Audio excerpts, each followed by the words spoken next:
What's up guys, my name's Cam, you're watching Story Garage, and today I'm going to teach you how to connect or sync any modern BMW to your garage door. It doesn't matter if you have a traditional garage door or gate or a rolling code, I'm going to cover it all in this video.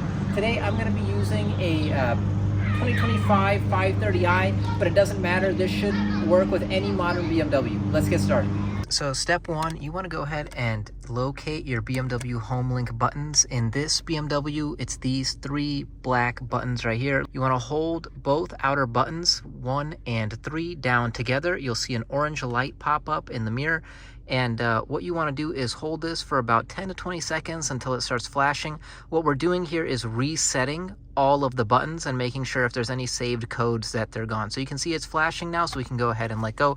All three buttons have been reset and cleared. So next what you want to do is you want to pair your garage door remote to any of the buttons here. You can pick which one you like the best. What you want to do is hold down your garage door button and then hold down whatever button you like the most. You can see the orange light is back, and you just want to hold both until it starts flashing again. There you go.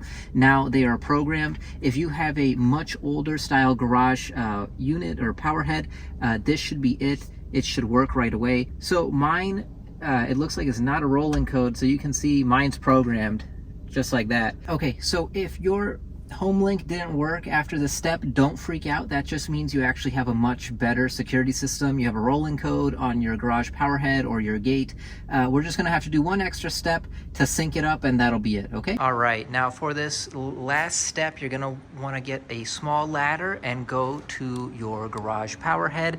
Now, again, mine's not rolling code, so it doesn't have it, but if yours is, you're gonna have some button here. I'll put a screenshot of my parents' rolling code garage. It'll say learn or sync or something along that line. Back here where all the other buttons are on the power head, you want to press it for a second or two and let go. There should be a light somewhere around here that lights up, okay? And then you have to run back into the car and finish up the last step. The only thing I want to say is don't hold that button too long. If you hold it for a long time, it's going to clear everything. So it will reset, you know, if you have the little number pad on your garage door or the little remote, everything is just going to get cleared out and it's not going to work. So very important, don't hold it down too long, just a second or two until that light turns on, and that's it. And then run to your car. Okay, once you've pressed that learn button on your power head, you want to go back and you want to find the button that you originally synced that remote to, and you want to press it and hold it down for about 5 seconds and then let go.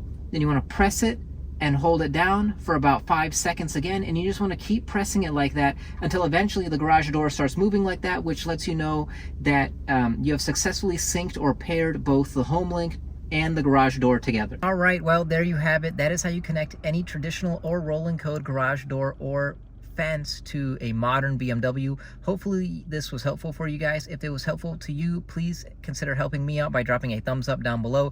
If you like the content, take a look at the channel. There's a lot going on there. Consider subscribing. That's all I have for you guys today. I'll see you all next video. Take care. Have a good day. Bye.